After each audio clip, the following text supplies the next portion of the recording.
All right, welcome back to Problem Solver Politics. I am your host, Cardin Ellis, with Cody the Oracle. Hey, everybody. And we got a leaked memo. Ooh, we love them leaked memos. Unfortunately, we didn't get it, but yes. Daily Beast did it, and they're kind of right about it for us. Yeah, so in this leaked memo, it's actually pretty interesting. There's been a humble plea on behalf of Andrew Yang to have more polls and of a specific genre. Cody, tell us what is going on. Well, the big thing that happened here, now this letter, first thing I want to make sure I mention too, is that this letter was sent to Tom Perez about 8 days ago, I think on the 22nd. So today this article came out from Daily Beast saying, in a leaked memo, Andrew Yang asked DNC for more debate polls. So Andrew Yang is urging the DNC to take an unorthodox step in its debate oversight process, commission more polling over the next several days, which they should be well within the right to do if they want. Oh, yeah. Excuse me. In a letter sent to the DNC chairman, Tom Perez, on December 21st, obtained by the Daily Beast, the Democratic contender calls for the DNC to commission 4 early state polls before January 10th as part of an effort to encourage more diversity on the debate stage in Iowa. With the upcoming holidays and meager number of polls currently out in the field, a diverse set of candidates might be absent from the stage in Des Moines for reasons out of anyone's control, Yang wrote. This is a troubling prospect for our party. Regardless of the DNC's best intentions, voters would cry foul and could even make unfounded claims of bias and prejudice.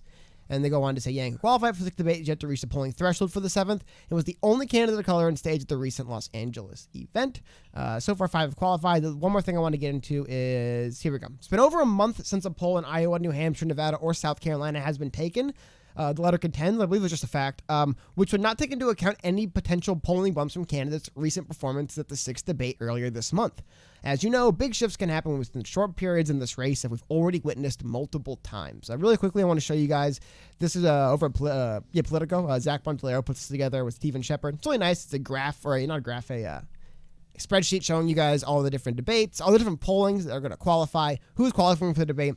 And you'll notice the last one conducted here, by the way, they've all been national polls going back to mid-November. Yeah. Not national. The last poll conducted was 12/12 to 12/15. So we're going on 15, over 2 weeks since any qualifying poll has been released, period. Not early state. Again, going back to early state, you want to go specifically to Iowa. We're looking at 11/6 to 11/13 was the last Iowa poll.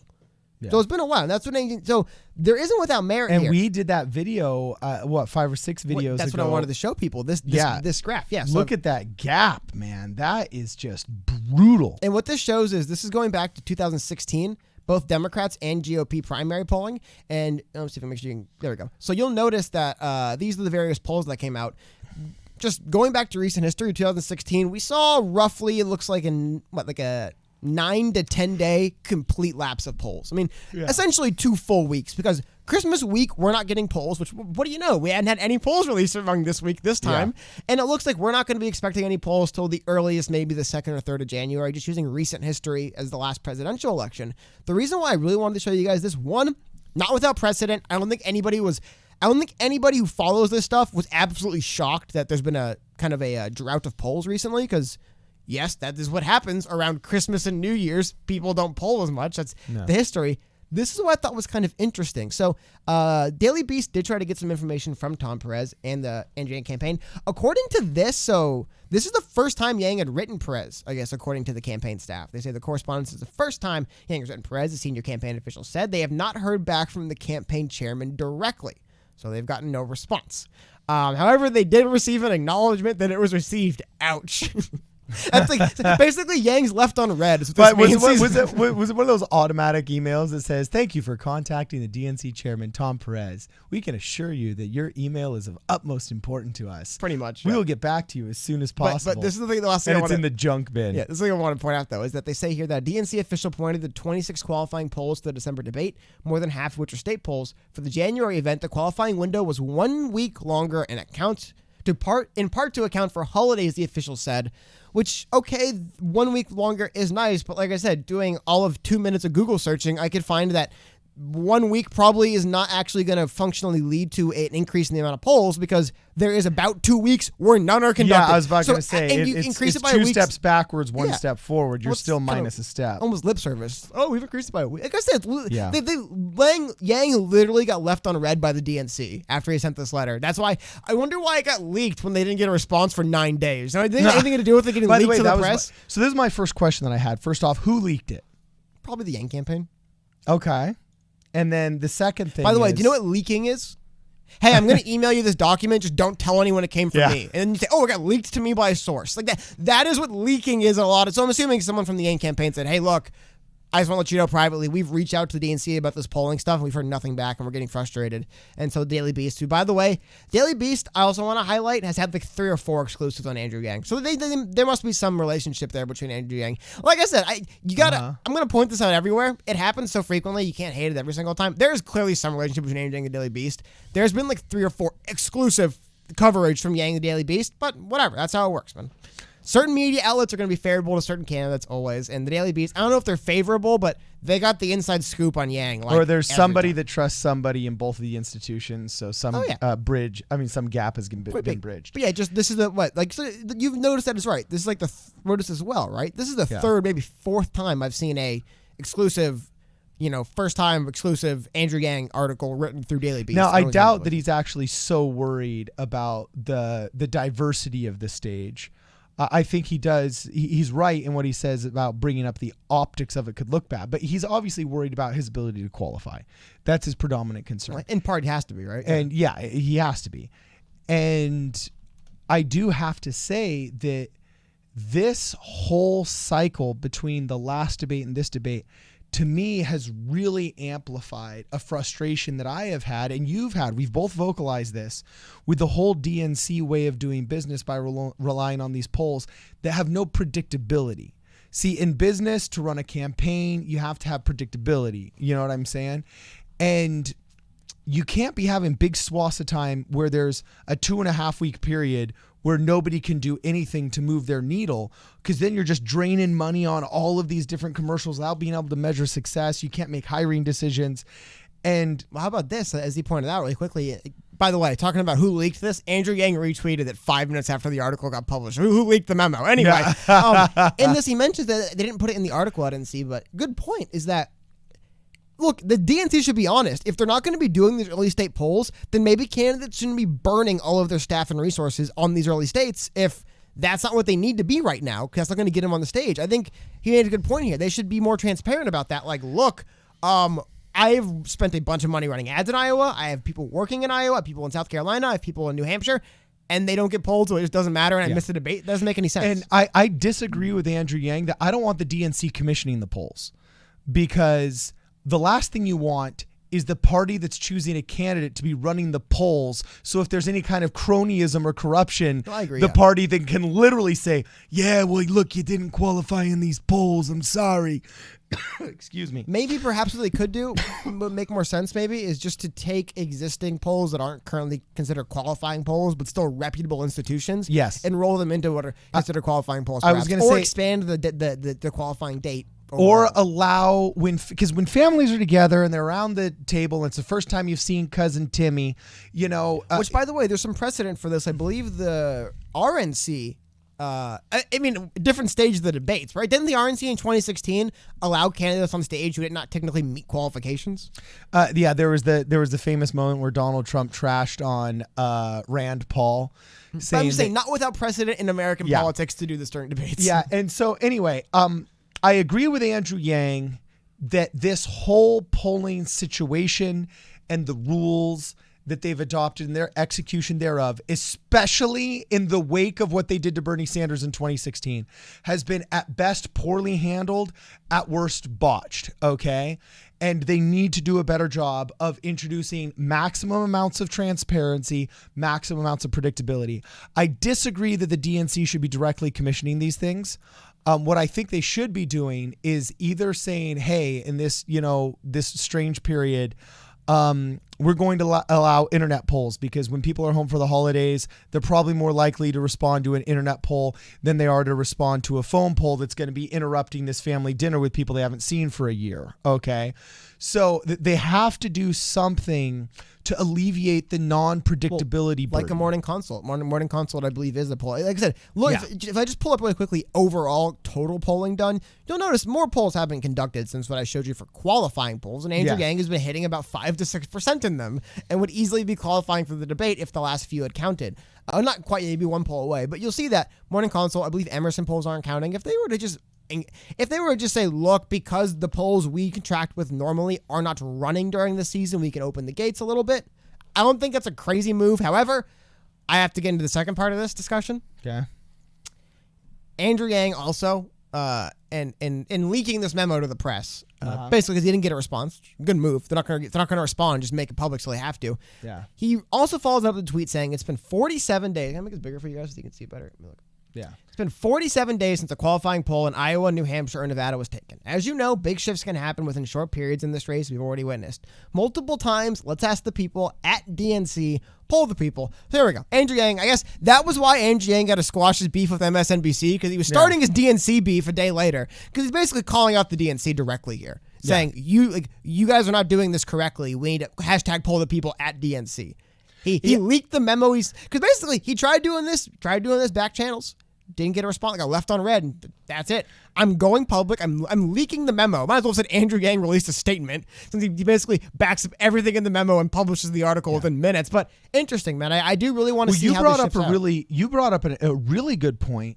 Is why aren't these individual states doing more to help the candidates with polling by commissioning their own polls to help maintain the relevance? Because I got to tell you right now, if I were Gavin Newsom, I'm glad California got tired of being buried and being not relevant. Well, hold on. The states aren't involved in the polling is what I'm going to say. No, but here's what I'm suggesting.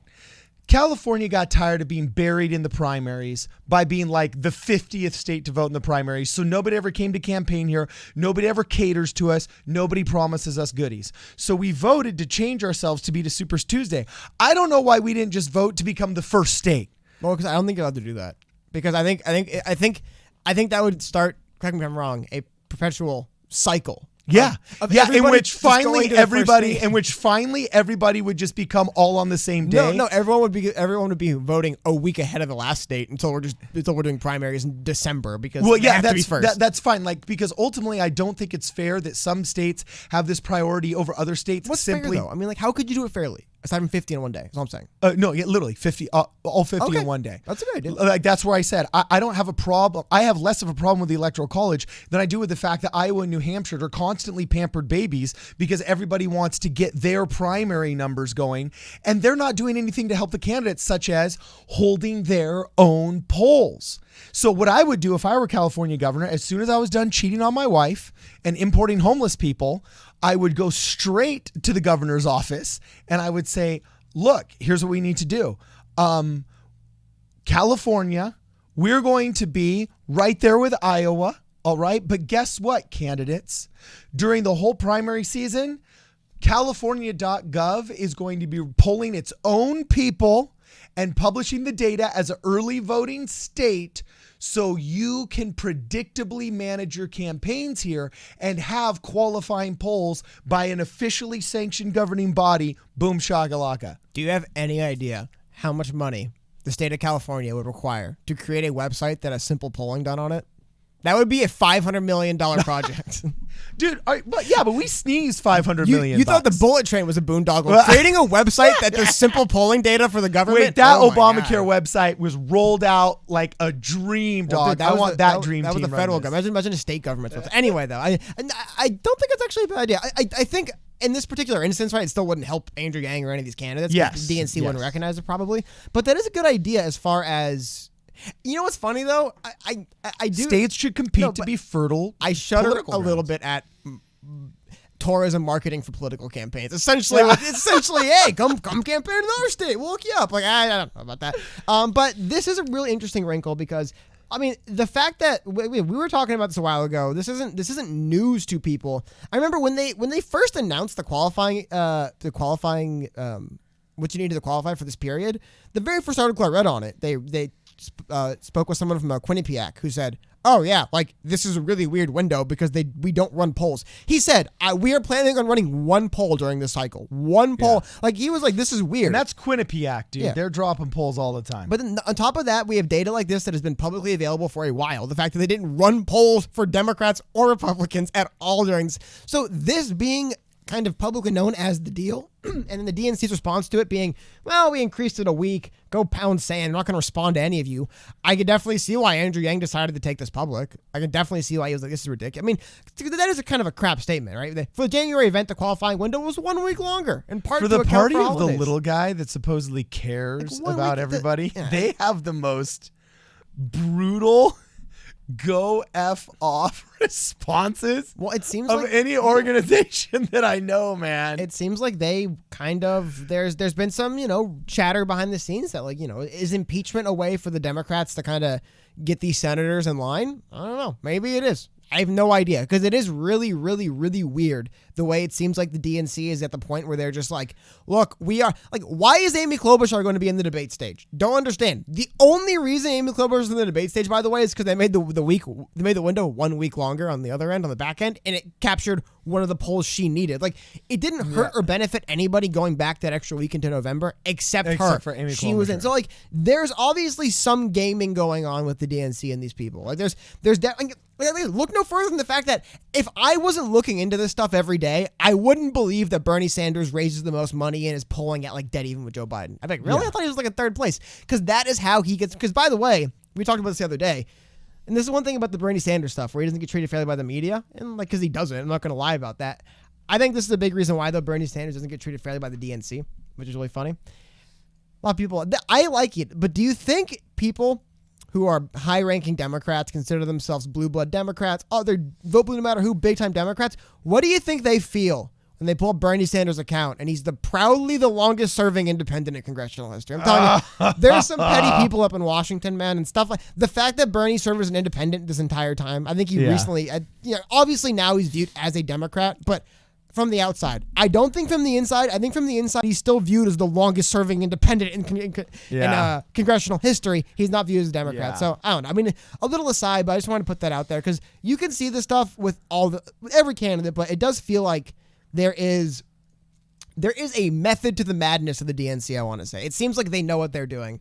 So I do kind of respect Andrew Yang turning the screws and going public and just basically saying, look, it's time we #poll the people. I hope, like I said, maybe he needed MSNBC on his side for this fight, but it is interesting seeing Andrew Yang kind of end a fight and then start one a couple days later. Again, both fights I'm with him on. I think they're both noble, but interesting because this is, talking about not going unnoticed. You think the DNC is just gonna ignore that Andrew Yang leaked the memo he sent them and then went on Twitter and called them out? You think they're just gonna pretend that didn't happen? Oh, this is brutal. I am interested to see what the fallout is. You know what though? You know what might be the backbone to this though? What?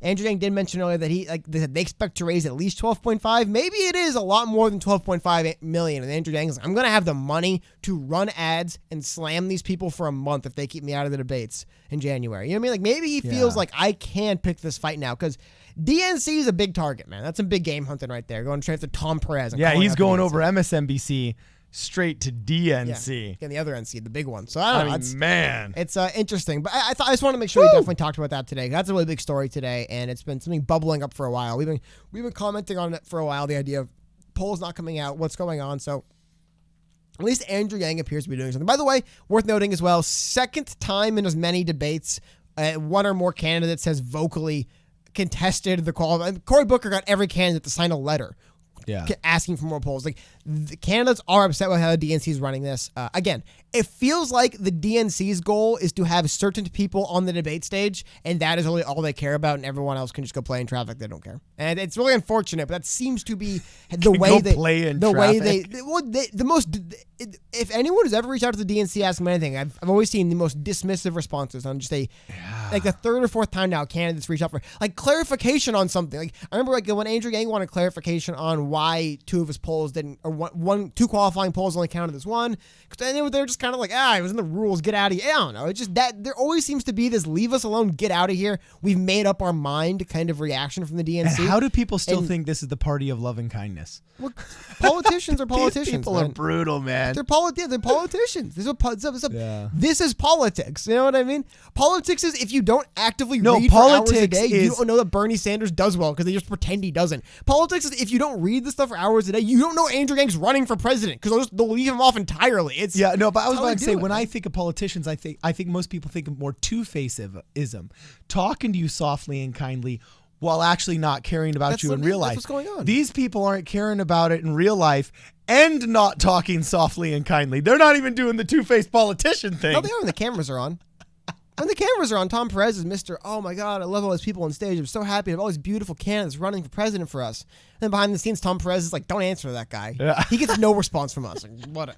They couldn't even say to him, sorry, we don't feel comfortable contracting polls on ourselves, but perhaps we can look into it. Like, they couldn't even give him a lip service BS answer. I used to say, this is all I'll end with, Cody, is that I used to say, man, if I could be a fly on the wall in Tom Perez's apartment, right? No, if I could be an Alexa on his bookshelf.